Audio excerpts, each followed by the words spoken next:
Ayan mga kaibigan, dahil bukas ay fiesta po sa amin, maghanda na si Ate GB, no? Para again, same last year, no? Ay malaki po yung ating benta. So ito na kaibigan yung in-order ko sa aking suking supplier at saka wholesaler. Tapos na akong tumawag. Ihanda na natin yung mga bottle kaibigan. So meron akong bottles dito, no? Yung bottles ko dito ay 16 cases of beer. So yung ibang beer natin nasa labas na. Ayan. Hello, Frances! Shout out, Frances! Oh, mag-haircut ka naman, Frances. Shout out. Pastor! Yan. Malaki ang sildo. Sahod ni Frances, dear friends. Laking sahod. Laking sahod niya. Sahod. Mahirap tong negosyo na Sa gabi may sahod. Ay, sa gabi may sahod. Maganda lang ito sa mga bata-bata pa. Ayan. Matanda ka na? My goodness. Huwag na kayo mag-business na Ala! ito. Mahirap talaga yan. Lalo, ilaw. Huwag kayo makinig sa kanya, kaibigan. Wala nang... Mahirap talaga ito. My Pag goodness. matanda ka na, ang isip mo ay magkumpra ka. Ang maganda mo ay hanggang 5 kilo na lang. Oh my Dahil goodness. matanda na. Ayan, Hindi na pwede may ito. lesson binigay si Francis mga kaibigan. Napagod siya kaibigan, no? kasi wala siyang sahod kaibigan. Sabi ko sa kanya, walang sahod. Ayan. Ang isip Kuhangan mo, pa na. kumpra ka. Ayan tayo. Kasi mo dong. Kaya mo ay 5 kilo na lang. Cash in? Anak ko cash in, ha? Lord, okay. Nalubot mo ganyan. Ayan mga kaibigan, kulang pa ito, ha? Marami tayong mga kailangan kaibigan. Ito yung aking mga beer kaibigan. Ayan. So, yung beer ko kaibigan, isa na lang natira kasi nga maraming nag-inuman nung nakaraang gabi kasi nga malapit na pesta. Ngayon kaibigan, kung sabi sa'yo pa, hawan, wala nang laman yung ating budiga kasi nga nag-order na tayo. Ayan. Puni pa to, doa ka kiss. Ganito yung iba kong mga bottles kaibigan, no? Isang sako.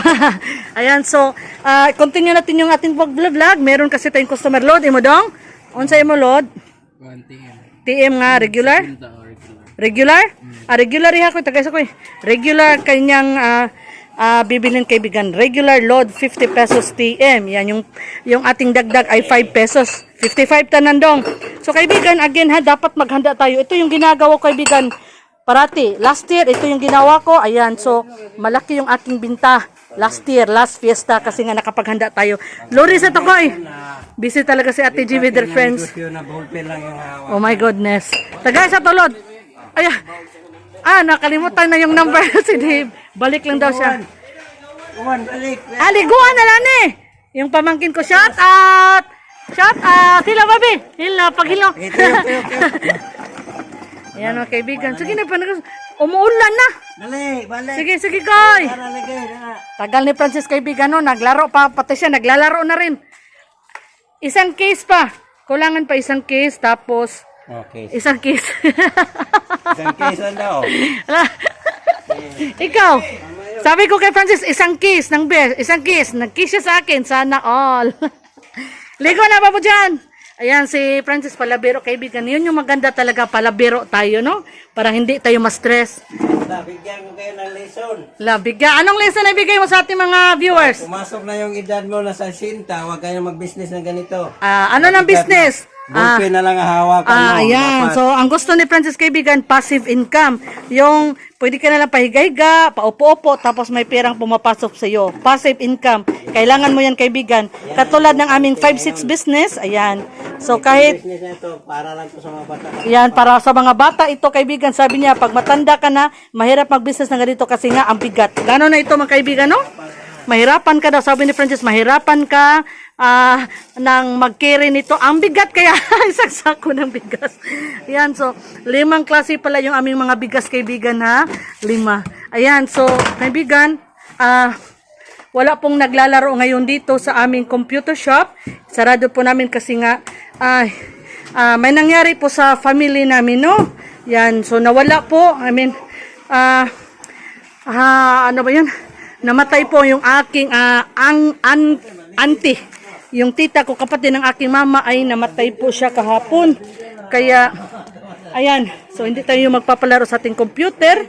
Pero ako, kaibigan, naiyak ako. Sobrang iyak ko kagabi kasi nga namatay yung auntie ko. Pero, life must go on, kaibigan.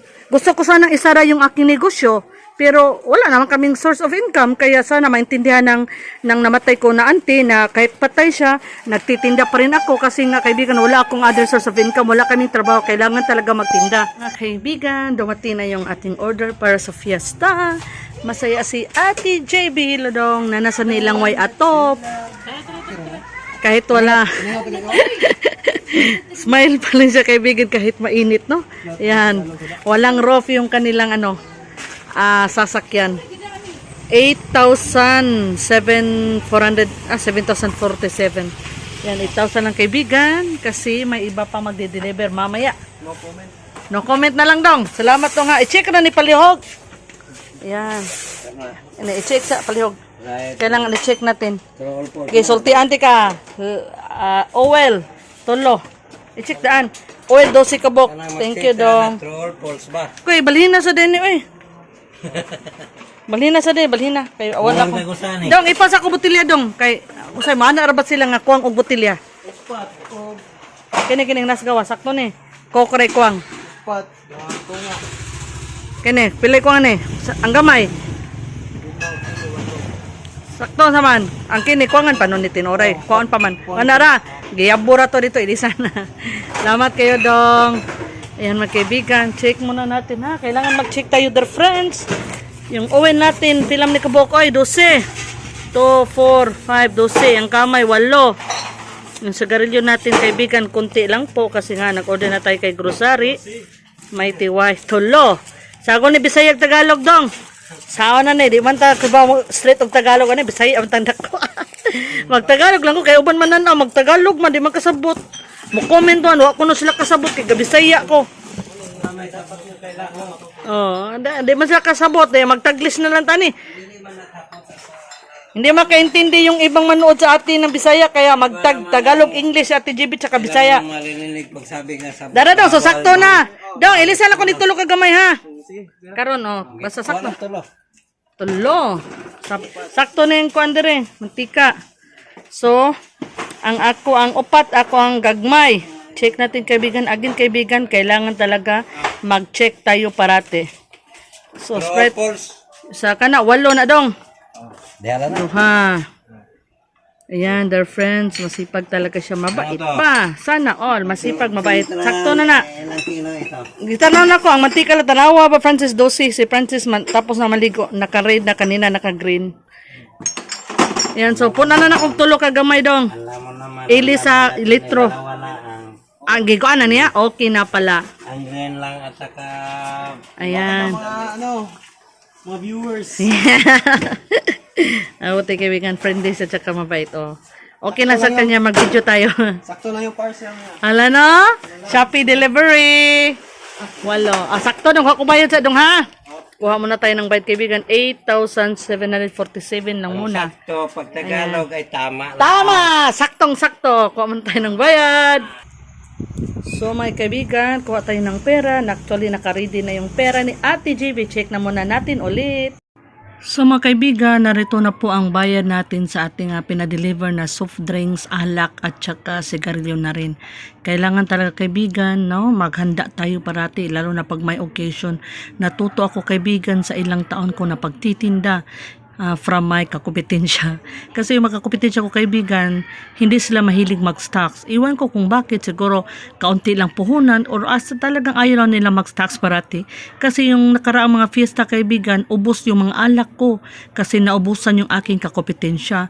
Yung iba, sinubukan nilang bumili ulit, order ulit sa supplier.